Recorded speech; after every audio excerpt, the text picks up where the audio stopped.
ओम शांति। मीठे बच्चे, अब तुम्हारा मुख स्वर्ग की तरफ है। तुम नरक से किनारा करके धीरे धीरे स्वर्ग की तरफ जा रहे हो। रोज स्व की तरफ, स्वर्ग अपने जैसे आत्मा की तरफ, और जो आत्मा की तरफ जा रहे हैं उनकी तरफ जा रहे हो। इसलिए अब बुद्धि का योग नरक से निकाल ही दो। जो अभी भी बुद्धि हमारी योग किए हुए है नरक से, इसे निकाल ही दो। प्रश्न है, सबसे ऊंची और सूक्ष्म मंजिल कौन सी है? उसे पार कौन कौन कर सकता है? प्रश्न के अंदर तीन चीज़ें हैं, सबसे ऊंची और सूक्ष्म। दो हो गए, ऊंची और सूक्ष्म। मंजिल कौन सी है और उसे पार कौन कर सकता है? उत्तर है, तुम बच्चे जो स्वर्ग की तरफ मुंह करते, लेकिन माया तुम्हारा मुंह नरक की तरफ फेर देती है बार बार।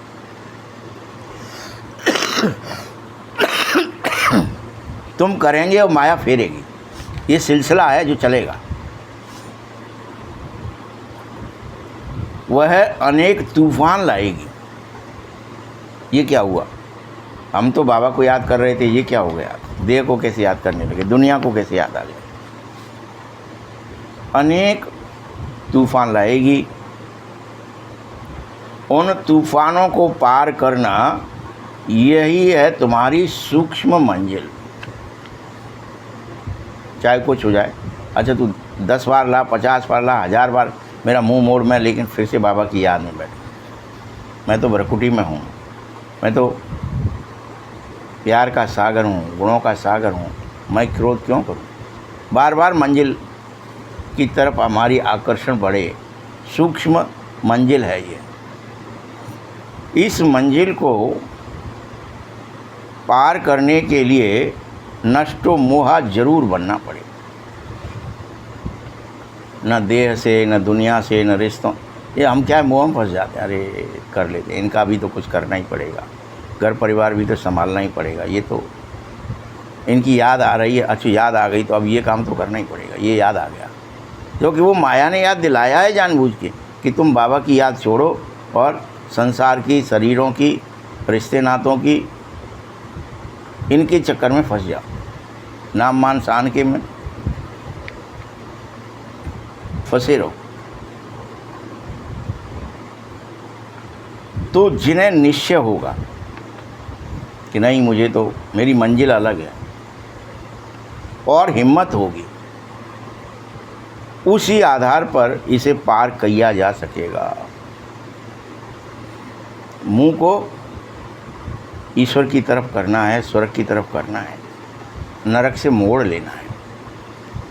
नहीं तो वो तो बार बार फेर देगी फिर से नरक सामने। इसने क्या कही, उसने क्या कही, वो विचार अंदर आ जाएंगे। निद्रा में जाओगे, अलवेलेपन में जाओगे, बार बार ध्यान के नाम पर बैठ करके भी ये गड़बड़ होगा। बाबा को बुलाएगी माया।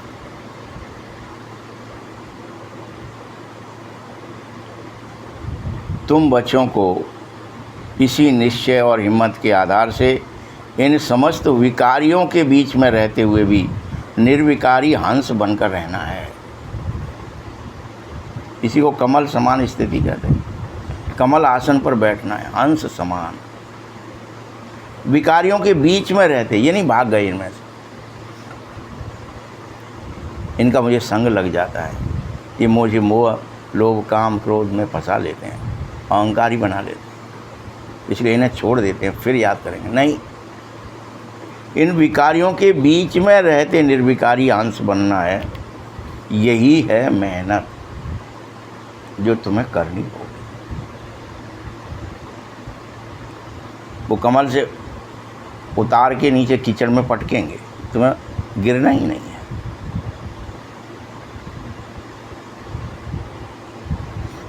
जीत है निर्बल से लड़ाई बलवान की। ओम शांति।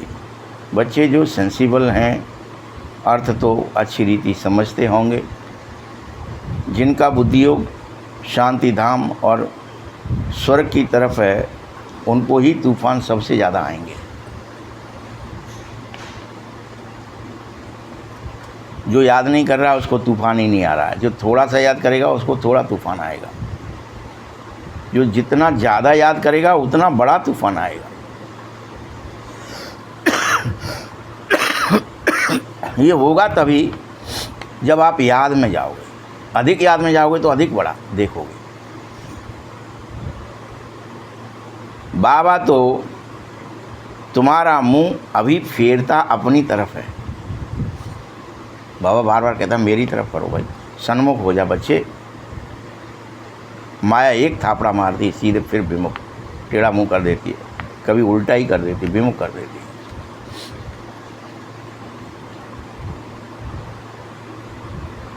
अज्ञान काल में भी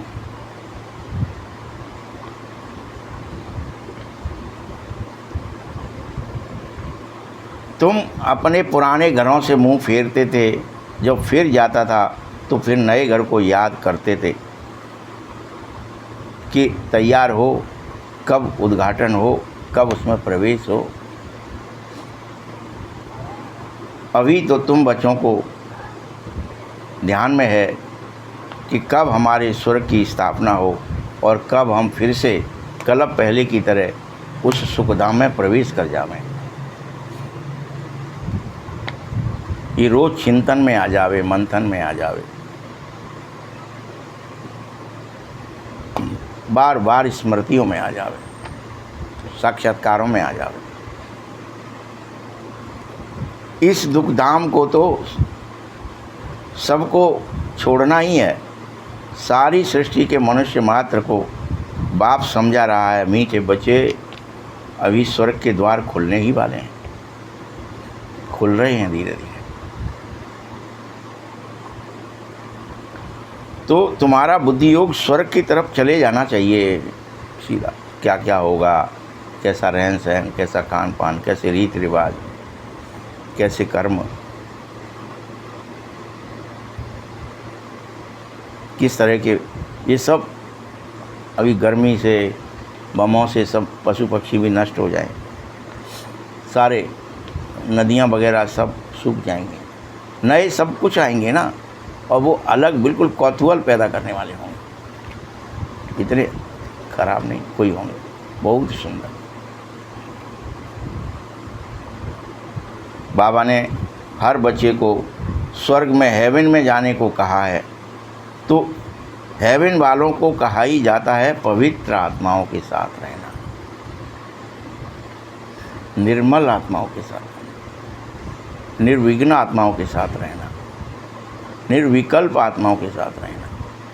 ये अकेली पवित्रता कोई हृदय की पवित्रता, बुद्धि की पवित्रता, शरीर की भी पवित्रता, संस्कार की भी पवित्रता, संबंध की भी पवित्रता, निश्चलता, निर्मलता, हर एक के प्रति,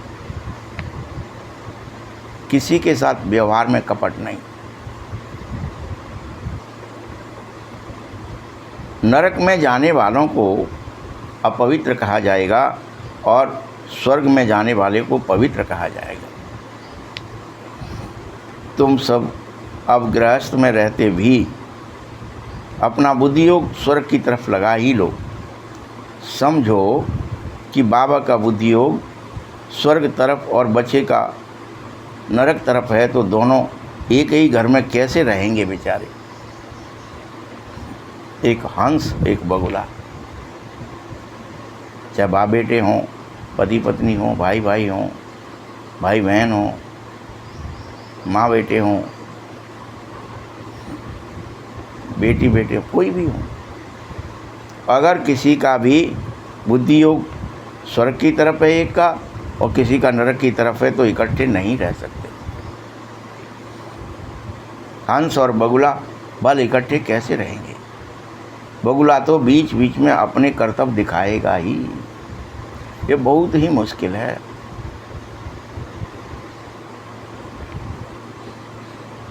जो हेल की तरफ जाने वाले हैं उनकी पहचान यही होगी कि उनका बुद्धि योग पांचों विकारों तरफ बना ही रहेगा। उनकी बुद्धि में कहीं न कहीं कोई न कोई विकार होगा।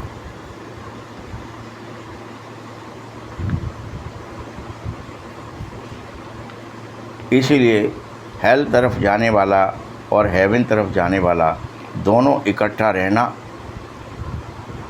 असंभव है। बड़ी भारी मंजिल है इकट्ठे रहते में निर्विघ्न रहना। उनके कर्म, बोल, स्वभाव, संस्कारों में झट आपका झगड़ा होगा और आप कहे जाएंगे आप तो क्रोधी हैं, आप तो इतना ध्यान करने का नाटक कर रहे हैं, कुछ भी कहेंगे। फिर तो ये क्या ही ध्यान है आपका कि आपको तो देखते ही अरे भाई कर्तव्य कर्म देखे बगुले के, आपको गुस्सा आएगा। इसीलिए इकट्ठे रह करके जीतना है। तब बाप देखता है कि मेरे बच्चे का मुंह ये तो हेल तरफ कर दिया माया ने, संग ने, जिसे वो परिस्थिति समझता है। जिस किसी का भी मुंह जिधर होता है वह उधर जा रहे बगैर रह नहीं सकता। अगर हेल तरफ हो गया है तो हेवन जा ही नहीं सकते, अब हेल में ही जाना पड़ेगा।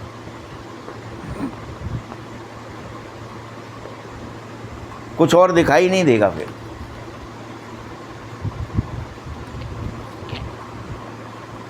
तुम्हें क्या करना चाहिए? क्योंकि घर में तो झगड़ा चलने वाला है। कहेंगे यह भी कोई ज्ञान है क्या?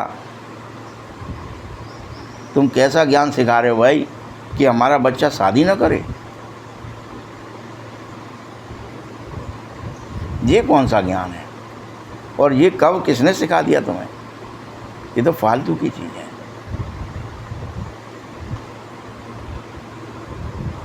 गृहस्थ व्यवहार में रहने वाले बहुत हैं। बच्चे का मुंह अगर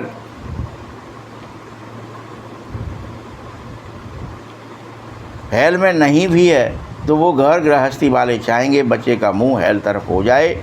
वह चाहते ही है ये नरक में चला जाए। कैसे भी शादी कर ले, भिखारी बन जाए, आलसी बन जाए, अलबेला बन जाए, चोरी, झूठ, छल, कपट की जीवन जिए, उसी में मगन हो जाए। ये घर गृहस्थी वाले आपके ही अपने जिन्हें आप कह रहे हो वो ही चाहते हैं।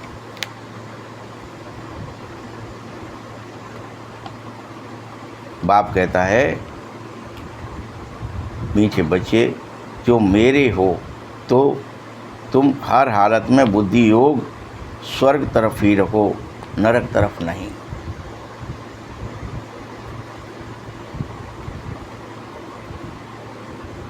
बुद्धि योग नरक तरफ रखना ही नहीं है, परंतु बाप का भी अनेक बच्चे कहना नहीं मानते हैं। बाप ने कह दिया, सुन लिया, नहीं माना। तो फिर क्या करना पड़े? कब आप अपना बुद्धि योग स्वर्ग तरफ रख सकोगे?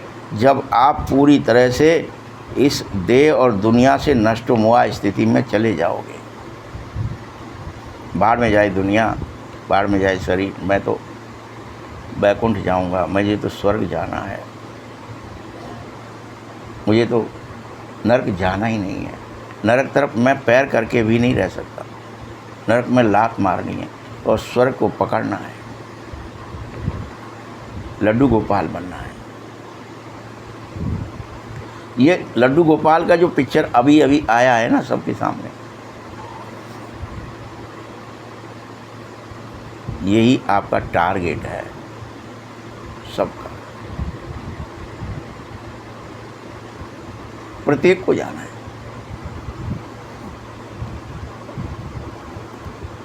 तुम आत्माओं में यह ज्ञान पूरी तरह बस जाए कि मुझे करना क्या है। अब बार बार पहले तो माया यही बुलाती है तुम्हें करने क्या आए हो इस संसार में। सोचते हैं सब कर रहे हैं सो ही हम करेंगे, सब जा रहे हैं सो ही हम जाएंगे, हम कौन अलग हैं।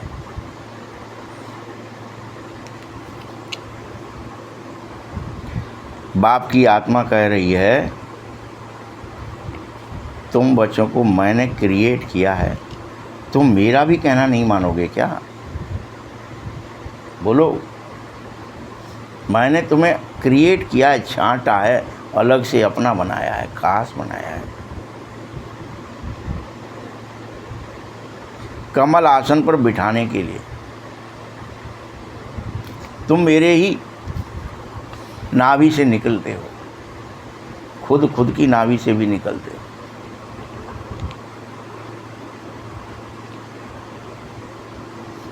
अभी तो क्या हो रहा है जानते हो?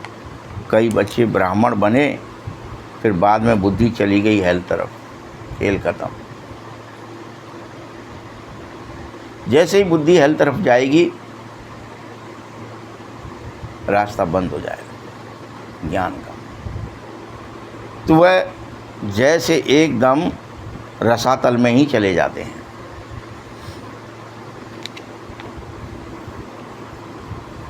मीठे बच्चों, बाप तुम्हें आकर रोज़ समझाता है कि ये ज्ञान सागर का दरबार है, आओ इस दरबार में शामिल हो जाओ।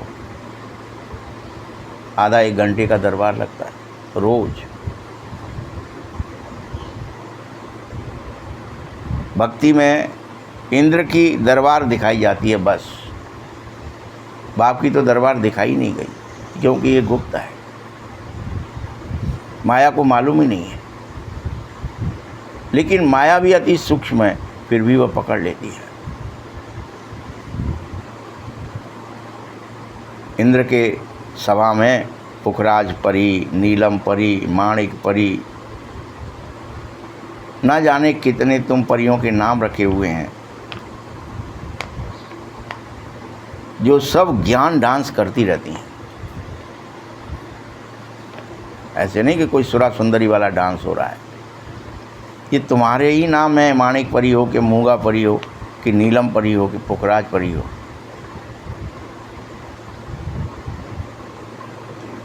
और ज्ञान डांस करो। वहाँ किस्म किस्म की परियां दिखाई हैं, सो भी पवित्र चाहिए, संपूर्ण निर्मल। अगर कोई अपवित्र को ले जाए तो उसे भी दंड पड़ेगा, उसको भी उस सभा से निष्कासित किया जाएगा।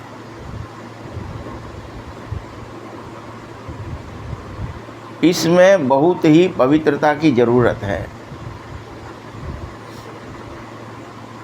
यह मंजिल बहुत ही ऊंची है। यह झाड़ जल्दी जल्दी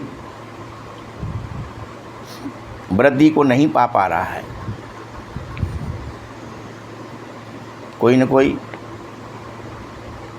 गलत आया, फंसा, फिर मुरली सुना, कुछ दिनों तक रहा, फिर गिर गया, चला गया, फिर नहीं आएगा, मुंह भी नहीं दिखाएगा।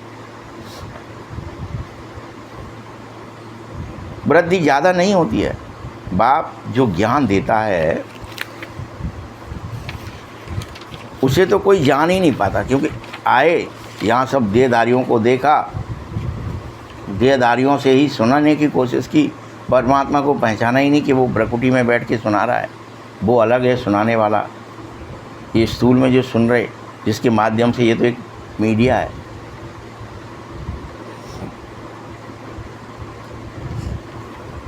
और ये ज्ञान किसी शास्त्र में है नहीं।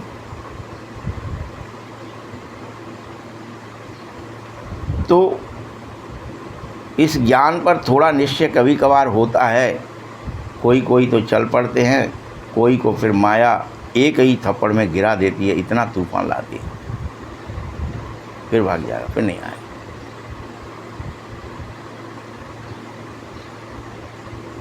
चलो और कहीं चलते हैं, कहीं और कुछ देखते हैं, और कुछ सुनते हैं।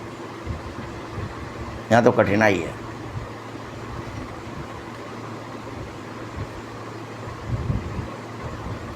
माया इतना बड़ा तूफान लाती है, जो उसका जो निश्चय का दीपक है छोटा सा, वह तूफान का एक भी थपेड़ा झेल नहीं पाता और गिर जाता है।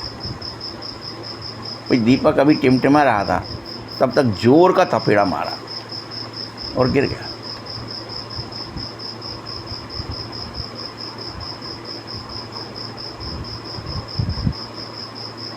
अनेक ऐसे हैं जो दूसरों को विकार में गिरता देखकर खुद गिरने लगते हैं कि हम भी गिरे, ये गिर रहे हैं, वो गिर रहे हैं, इतने गिर गए, तो हम का महान है, हम भी ऐसे ही, हम भी गिर जाते हैं। ऐसे भी बहुत हैं।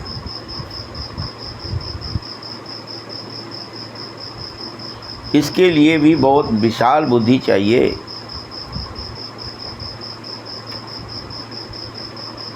समझने के लिए तो गाया हुआ है कि द्रौपदी आदि जैसी अनेक अबलाओं पर अत्याचार हुए। बाप समझाता है, बच्चे काम तो महाशत्रु है, इसमें तुम्हें हर हालत में नफरत आना ही आना चाहिए। हर विकार से वैसे नफरत आनी चाहिए, लेकिन पहले पहले काम से नफरत आनी चाहिए। बाबा बहुत नफरत दिला रहा है, पहले ये बातें नहीं थी।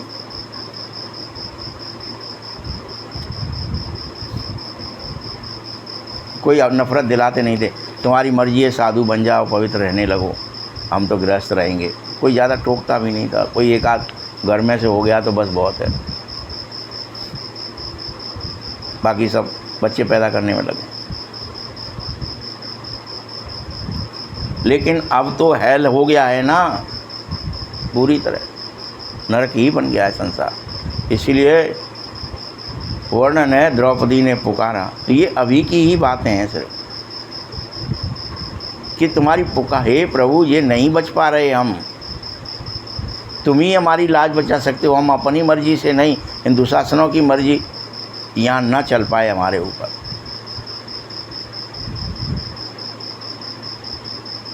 हमें बचाओ, हम पर दया करो प्रभु, रहम करो, हमारा चीर बचाओ। तो द्रौपदी की पुकार जरूर सुनी जाती है। यह बात फिर बुद्धि में बैठती नहीं है कभी कभी, कितना भी अच्छी रीति बाबा समझाए कि पुकारना है, याद करना है। पुकारना मतलब क्या? याद किया तो जरूर बच जाओगे उस विकार से।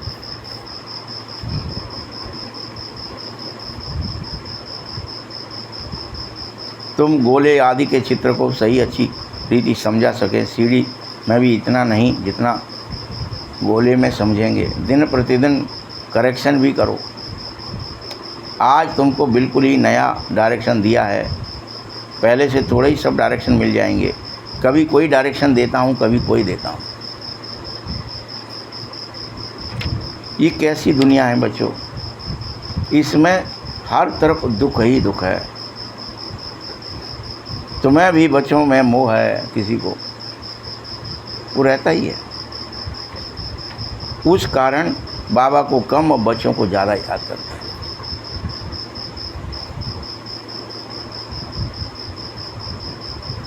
ऐसे भी हैं, कोई का अगर बच्चा मरा तो एकदम दीवाने हो जाते, अथाह दुखी हो जाते। ऐसे नहीं कि साहूकार हैं तो सुखी हैं, नहीं। जो साहूकारी का जीवन जी रहे हैं उनमें तो अनेकों प्रकार की बीमारियां लगी हुई हैं।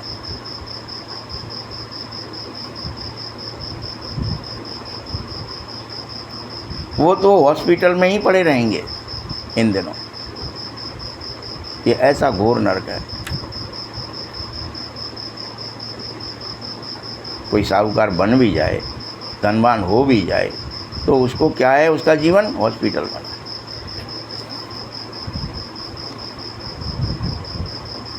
तुमने देखा भी होगा, गरीब तो जनरल वार्ड में भी पड़े रहेंगे, लेकिन साहूकार को अपना स्पेशल रूम मिल जाता है। परंतु याद रखो, जो दुख गरीब को होता है वैसा ही दुख साहूकार को भी होता है। वो पीड़ा तो शरीर की है, जो मन के द्वारा आत्मा तक पहुंच रही है।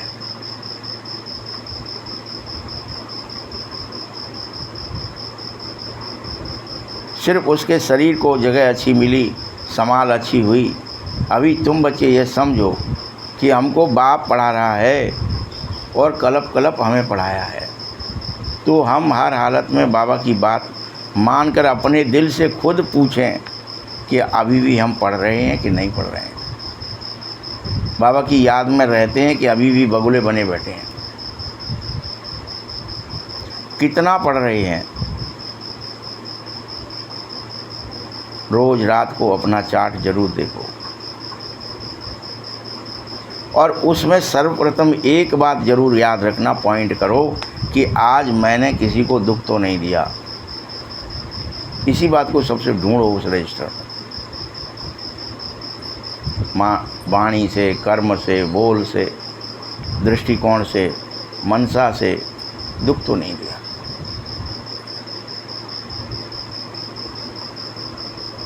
श्रीमत कहती है,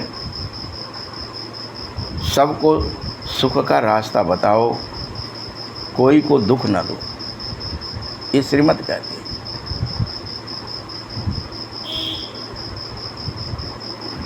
और जो हमारा भाती होगा, मतलब हमरा ही होगा, भाती मतलब क्या, वह ही बस इस बात को समझ जाएगा झट से, बाकी नहीं समझेंगे। आप किसी को ज़्यादा समझाने के चक्कर में मत फंसो।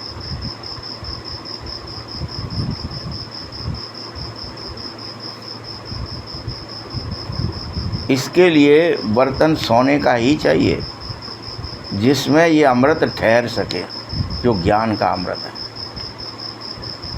जो बाप दे रहा है। पवित्र बुद्धि चाहिए। जैसे कहावत है, शेरनी का दूध सोने के बर्तन में ही मिलता है, क्योंकि उसका दूध बहुत भारी और ताकतवर होता है। कोई को देखा तो एकदम उसका मुंह बच्चों में होता है, और देखा तो एकदम उछल पड़ेगा, समझेगी बच्चे को मार न डाले। यह भी बहुत ऐसे हैं तुम बच्चों में भी, जिनका अभी भी पति और बच्चों में बेहद मोह रहता है।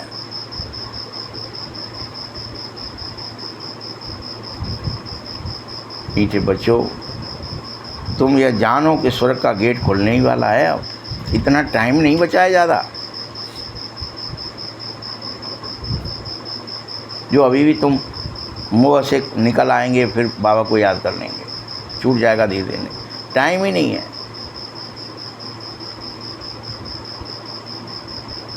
कृष्ण के चित्र को देखो उठा करके, उसमें प्रदर्शनी के अंदर बड़ा क्लियर लिख दिया है कि इस लड़ाई के बाद झट स्वर्ग का गेट खुल जाएगा और वहाँ बहुत थोड़े मनुष्य जाएंगे, फिर बंद हो जाएगा।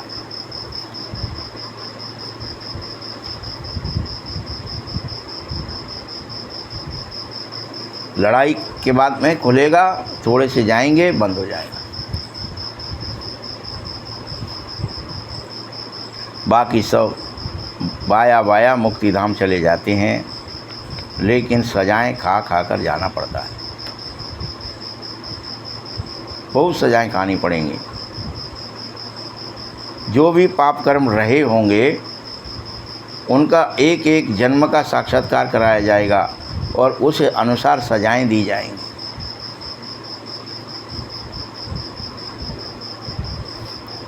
फिर पाई पैसे का पद पा सकोगे, याद में न रहने के कारण विकर्म विनाश नहीं होते हैं। कई बच्चे हैं जो अभी भी मुरली मिस कर रहे हैं, ये ज्ञान अमृत पीना नहीं चाह रहे, दूर भाग रहे हैं।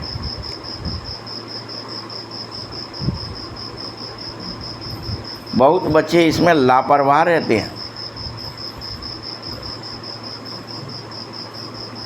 समझते हैं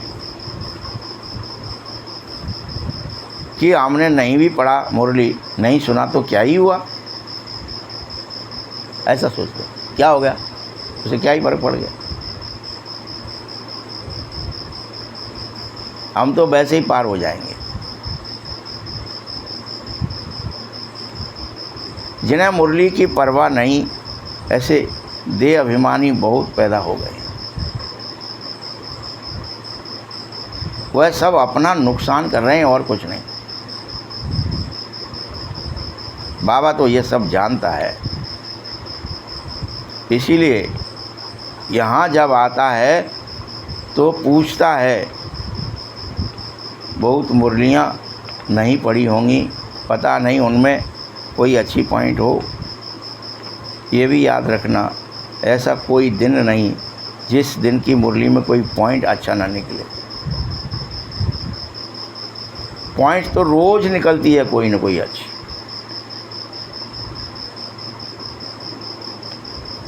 ऐसे भी बहुत हो गए हैं जो सेंटरों पर जाते रहेंगे लेकिन कोई धारणा कुछ नहीं करेंगे, बस जाके ठुस से बैठ जाएंगे, सुना अनसुना करते रहेंगे, झरमुई जगमुई करते रहेंगे, विचारों को इधर उधर दौड़ाते रहेंगे, श्रीमत पर नहीं चलेंगे, जाकर भी ऐसे भी हों। जो श्रीमत पर नहीं चलेगा वह पद नहीं पाएगा, पाई पैसे का पद पाएगा।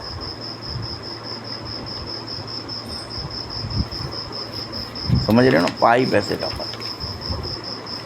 सत बाप सत टीचर की गिलानी कराने से कभी ठौर न पा सकोगे, ये गिलानी है।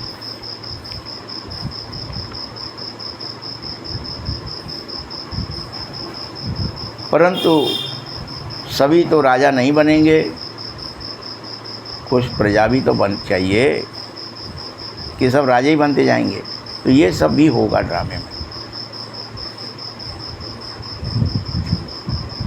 नंबरवार मर्तबे भी होंगे, परंतु सारा दारोमदार याद पर ही टिकता है। लास्ट में कितना याद किया, कितना याद रहा, कितना देह दुनिया को भूले। जो बाप विश्व का राज्य और भाग्य देता है उसको भी याद नहीं कर सकोगे तो किसे याद करोगे।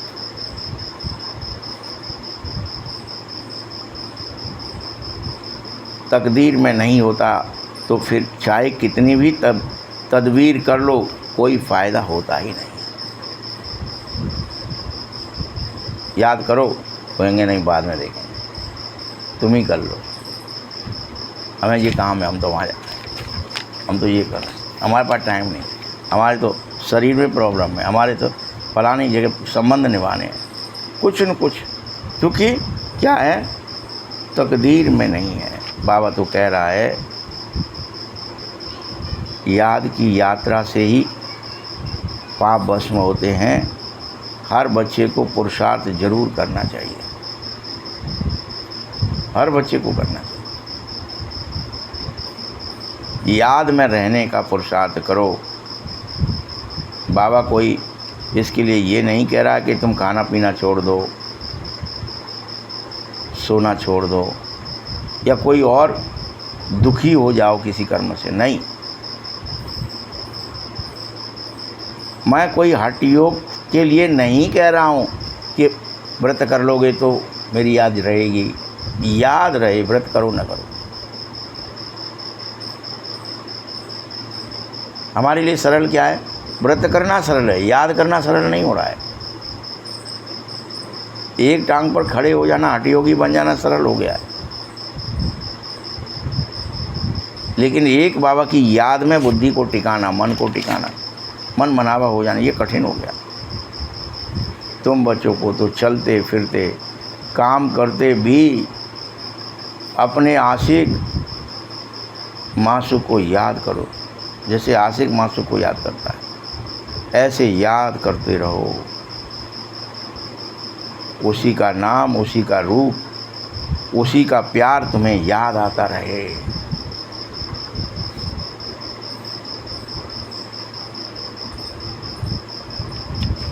ये लक्ष्मी नारायण विश्व के मालिक हर कल्प ऐसे ही बनते हैं, जो करते हैं वो बनते हैं।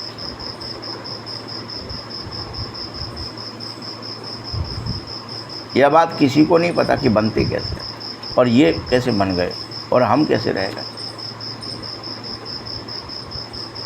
जो कोई जिस चीज़ में दृढ़ प्रतिज्ञ हो जाता है सो उसको प्राप्त हो जाता है। भूखों मरने वाला व्यक्ति, रोटी के लिए तड़पने वाला व्यक्ति एक दिन धनवान हो जाता है, क्योंकि उसका सारा फोकस, सारा चित्त वृत्ति, मनोवृत्ति, स्मृति किसके लिए रहती है? कैसे भी करके धन कमाऊंगा, पैसे वाला बन के दिखाऊंगा। बन जाता है, चाहे उल्टे काम करे चाहे सीधे, लेकिन बन जाएगा, निकल जाएगा सभी रास्तों से, हीरो बन जाएगा। ऐसा दिखाया है ना हर जगह। कितनी परिस्थिति हो जो उन्हें पार कर ले सो हीरो, जो हार जाए सो जीरो, विलन। तुम तो कहते हो कल की बात है, ये राज्य करते थे, मनुष्य तो लाखों वर्ष कह रहा है। मनुष्यों ने, माया ने मनुष्यों की बुद्धि को बिल्कुल ही पत्थर बुद्धि बना दिया।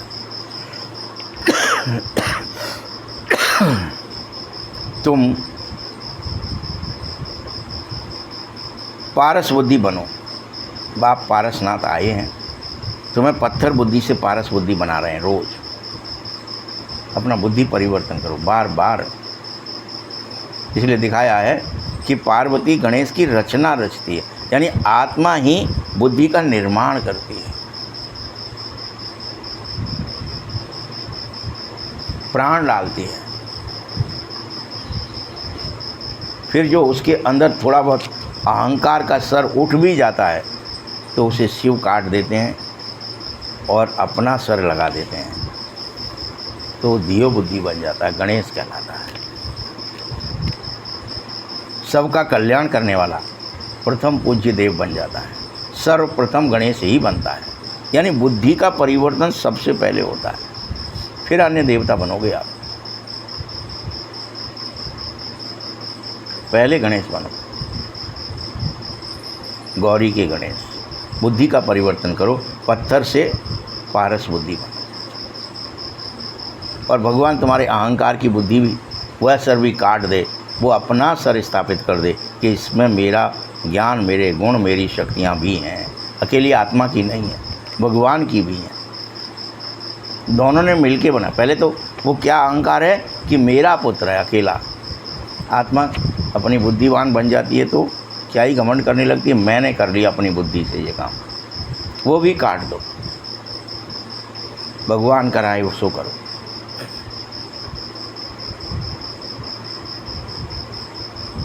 अभी तुम बचे हर हाल में पत्थर से पारस बुद्धि बनो। पारसनाथ का मंदिर भी बनाए हैं तुमने, परंतु कौन है वह किसी को पता ही नहीं, क्योंकि सारे मनुष्य बिल्कुल ही घोर अंधकार में चले गए हैं, घोर अंधकार में। बाबा अच्छी रीति, अच्छी अच्छी बातें समझा रहा है। फिर हर एक की बुद्धि पर है, पढ़ाने वाला तो एक ही है, लेकिन पढ़ने वाले ढेर हो गए हैं।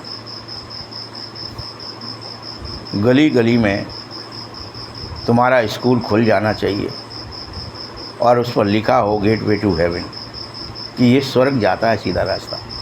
कोई इसमें घुसेगा, इस घर में आएगा, मुरली में आएगा, उसका द्वार खुल जाएगा।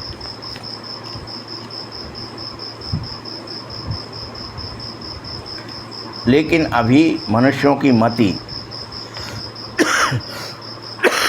बुद्धि एक भी ऐसी नहीं है जिसको ये बात समझ में आ रही हो कि हम रियल में नरक में बैठे। हम ही दैत्य बन गए हैं,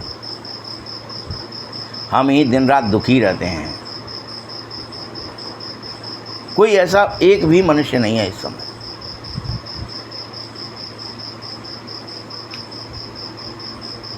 बाप समझा रहा है, रोज तुम ही पुजारी बन गए थे ना, तुम रियल में पूज्य थे। सतयुग में सब पूज्य थे, वही कलयुग में पुजारी बने बैठे। मनुष्य फिर समझ जाता है भगवान पूज्य है, भगवान ही पुजारी बन गया है। अरे तुम ये बुद्धि से निकालो और तुम ये स्वीकारो कि आप ही भगवान हो, आप ही सब खेल खेल रहे हो। कभी तुम भगवान, कभी हम भगवान, कुछ भी समझना नहीं चाहते। ये रावण राज्य है, तुम क्या थे, क्या बन गए। तुम बच्चों को अब दिन रात नशा चढ़ जाए कि बाप सिर्फ एक ही बात कह रहा है दिन रात, मुझे याद करो, मुझे याद करो, तो तुम पुण्य आत्मा बन जाओगे।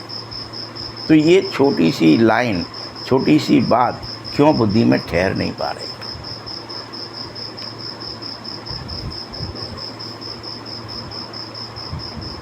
बाप बच्चों को फिर से पुण्य आत्मा बनने की युक्ति ही तो बताता है रोज, और एक ही युक्ति है। वो युक्ति भी कोई 10-20 नहीं बताता कि मुझे याद करो।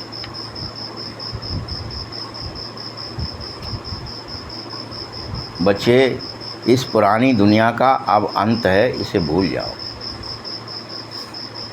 बस भूल जाओ। मैं डायरेक्ट आ गया हूँ।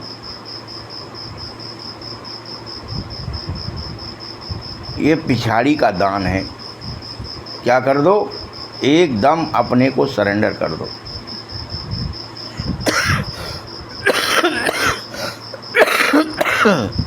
धक से ये बाबा तो सभी का है। आप बाबा को सरेंडर कर दो सब कुछ। बाबा सब कुछ तेरा,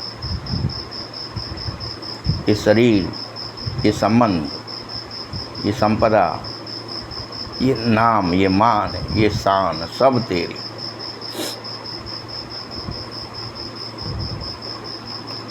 बाबा तो बच्चों देने के लिए ही करा रहा है कि तुम मुझे दो, मैं इसे बदल दूंगा।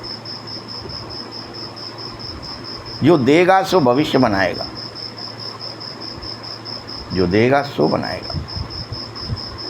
इन्वॉल्व हो जाओ।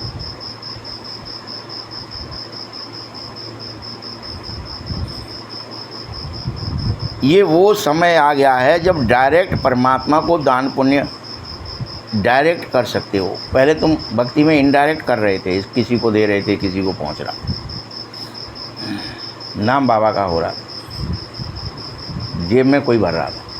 ये डायरेक्ट है, परमात्मा आकर तुमसे मांग रहा कि तुम अपने अवगुण, अपने दुख, अपने टेंशन, अपनी अशांति सब मुझे दे दो, अपनी बीमारियां मुझे दे दो। स्वीकारो, मैंने बाबा को दी, आज मैं वापस नहीं लूँगा। डायरेक्ट दे दो। ये नहीं कि उसका फल दूसरे जन्म में, बाबा भी तुम्हें तत्क्षण उसका फल देगा। यही ड्रामे की नोट है। पहले तो सोचते थे इस जन्म देंगे, अगले जन्म फल मिलेगा। अब वो टाइम ख़त्म हो गया। डायरेक्ट दे रहे हो ना, बाबा को दे रहे हो, बाबा से ले रहे हो तुरंत। ये साथ दो, वो साथ ले लो।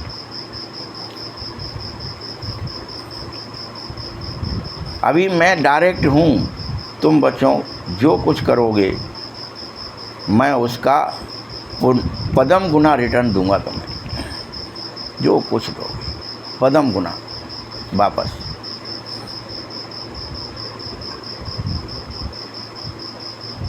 और ये भी याद रखो, फिर 21 जन्म तुम्हें दान पुण्य की कोई बात ही नहीं होगी। अभी कर लो जो कर। फिर सोचो कि सतयुग में दान करेंगे, पुण्य करेंगे, किसको दोगे? वहाँ कोई गरीब होगा ही नहीं, कोई लेगा ही नहीं तुम्हारा, कोई झंझट में पड़ेगा ही नहीं। सतयुग सब योगी विज्ञान, सब ध्यान में रहेंगे, सब अपना अपना कर्म करेंगे, सब आत्माभिमान में रहेंगे। किसी को किसी का चाहिए ही नहीं, सब देव बनेंगे, सबके पास सब कुछ होगा।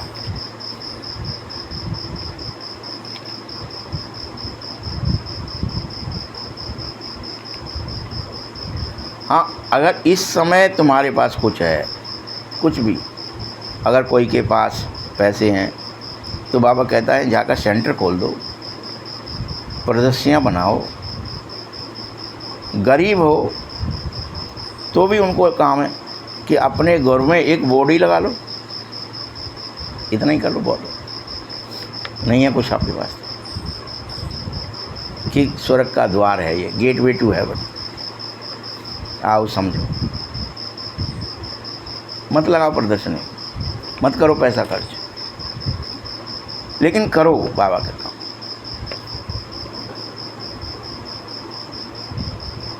और ये समझने के लिए कि हम इस समय नरकवासी बने हैं, यह भी कोई समझता नहीं है। अगर ये समझ जाएं तो स्वर्ग जाने की तैयारी तो करें। सोचते नहीं जो कुछ है वो यही ठीक है, जहाँ भी हैं उस स्थिति में बहुत ही बढ़िया है। हम तो बाल बच्चे, हमारे तो ये है तो वो है, हम पे तो मकान है, दुकान है, हमारा मोड़ा जी कर रहे हैं, बहू ऐसी आएगा जी, फलाना नाती है, भरे पड़े हैं। सोचते ही नहीं है कि हम नरकवासी हैं। कोई को भी ये समझ नहीं रही है बुद्धि में कि रियल में हम नरक में पड़े हैं। अगर ये याद आ जाए कि हम नरक में, तो स्वर्ग चलें, तो बाबा की बात मान लें कि हम पाप आत्माएं, हम पुण्य करना है। सब अपने को धर्मात्मा, पुण्य आत्मा समझ बैठे हैं, यही हैं, हम तो सब हैं। हमको काहे की ज़रूरत, हम कौन से पाप कर रहे हैं।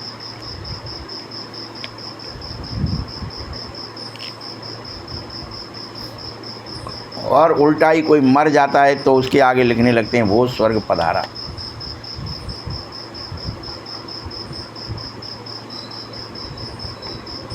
यह बातें तुम समझो। भगवान उवाच है, मामेकम याद करो क्योंकि मैं ही पतित पावन हूँ। मुझे याद करोगे तो तुम पुनः पूज्य अवश्य बन जाओगे, अवश्य। बल स्वर्ग में सुखी भी होंगे, परंतु वहाँ स्वर्ग में नंबरवार मर्तबे होते हैं, ये याद रखो। वहाँ नहीं घुस सकते, वहाँ तक ही तुम्हारी कैपेसिटी है।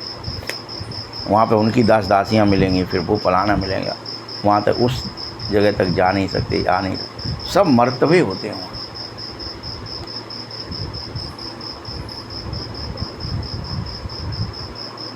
बहुत भारी मंजिल है। कुमारियों को तो बहुत सेवा का जोश आना चाहिए।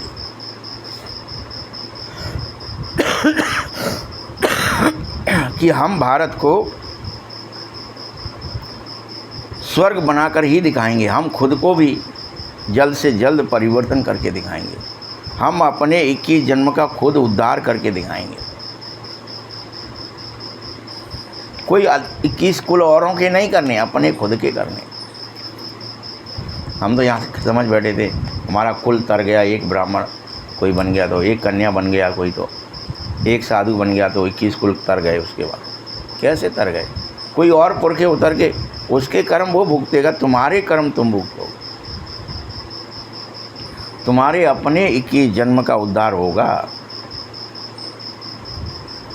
तो 21 कुल का उद्धार करो, 21 जन्म का उद्धार करो। मीठे मीठे सकील दे बच्चों प्रति माता पिता बाप दादा का याद प्यार और गुड मॉर्निंग। रूहानी बाप की, रूहानी बच्चों को नमस्ते। रूहानी बच्चों की भी बाप दादा को, रूहानी बच्चों की भी बाप दादा को बहुत बहुत याद प्यार और नमस्ते। धारणा के लिए मुख्य सार है, अब इस पुरानी दुनिया का अंत सामने खड़ा हो गया है। इसीलिए बाप डायरेक्शन दे रहा है, कह रहा है मैं डायरेक्ट आ गया हूँ, तुम्हारे सन्मुख खड़ा हो गया हूँ, डायरेक्ट एकदम। खुद तुम एकदम सरेंडर हो जाओ, मुझे सब कुछ अर्पित कर दो। कोई दलाल नहीं है बीच में, कोई बाया बाया, मैं डायरेक्ट तुम्हारे सन्मुख खड़ा हूँ प्रत्येक के।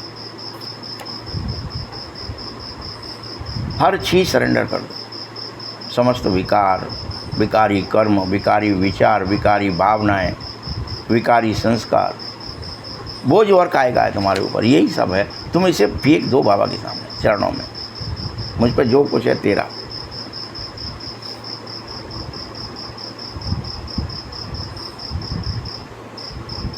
और एकदम कह दो बाबा ये सब आपका है। बस इसी युक्ति से तुम पुण्यात्मा बन जाओगे। मत सोचो ये भस्म हो जाए, मैं पुण्यात्मा बन जाऊं फिर भगवान को मुंह दिखाऊंगा। जो हो जैसे हो,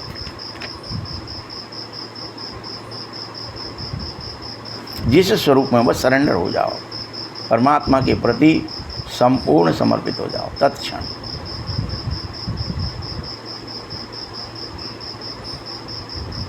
दूसरा पॉइंट है, मुरली कभी भी मिस नहीं करना, कभी भी मुरली के लिए लापरवाह मत बनना। देख लेंगे, सुन लेंगे, पढ़ लेंगे, कर लेंगे, ऐसा आता ही क्या है उसमें, रखा ही क्या है।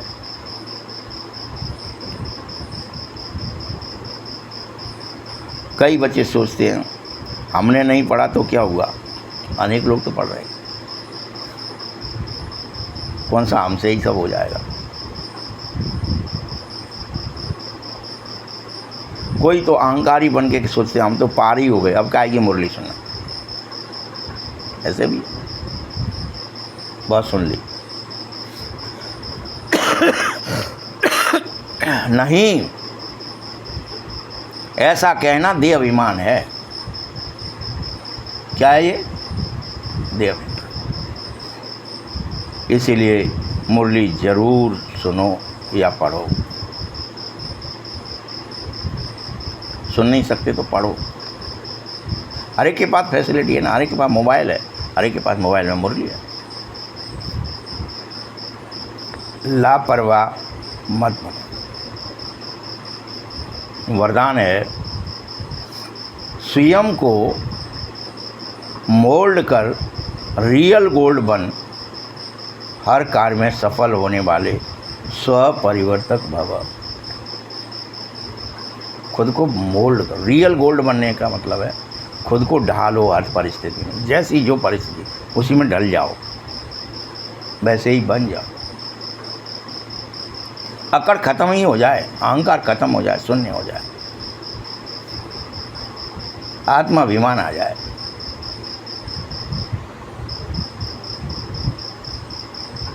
तो स्वयं को मोल्ड कर रियल गोल्ड बन, हर कार्य में सफल होने वाले स्वपरिवर्तक। इससे परिवर्तन होगा आपका। जैसे जो हर परिस्थिति में स्वयं को परिवर्तन कर स्वपरिवर्तन बनेगा, वही सदा सफल होगा।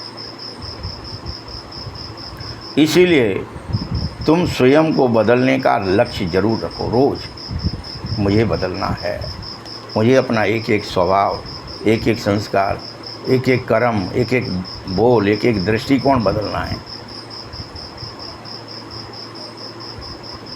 स्वयं को बदलेंगे, दूसरा बदले तो मैं बदलूं, ऐसा कभी मत रखना। वो बदल जाए, घर के लोग चलें मुरली सुनने तो मैं चलूं, घर वाले भी चल जाएं तो मैं ज़रूर बदल जाऊं, मेरे घर में ऐसा हो जाए तो नहीं। दूसरा बदले या ना बदले, मुझे खुद बदलना है। अर्जुन मुझे बनना है। जो स्वयं को हटेगा सो अर्जुन बनेगा। स्वयं को खोलाओ, स्वयं को तपाओ, स्वयं को बिठाओ। मुझे सुननी है बाबा से, मुझे सुननी है, कोई और सुने ना सुने। सदा परिवर्तन करने में पहले मैं करो। ये नहीं वो बदल जाए फिर मैं बदल जाऊँ, नहीं, पहले मैं बदल जाऊँ फिर कोई बदलेगा नहीं। जो इसमें पहले मैं करता है वही पहले नंबर हो जाता है, वही नारायण बन जाता है। स्वयं को मोल्ड करने वाला ही वास्तव में गोल्ड बनता है, रियल गोल्ड। और रियल गोल्ड की ही कीमत होती है, टांके की नहीं। नामुलंबिक। स्लोगन है, अपने श्रेष्ठ जीवन के प्रत्यक्ष प्रमाण द्वारा परमात्मा बाप को प्रत्यक्ष करो। अपने श्रेष्ठ जीवन के प्रत्यक्ष प्रमाण द्वारा परमात्मा बाप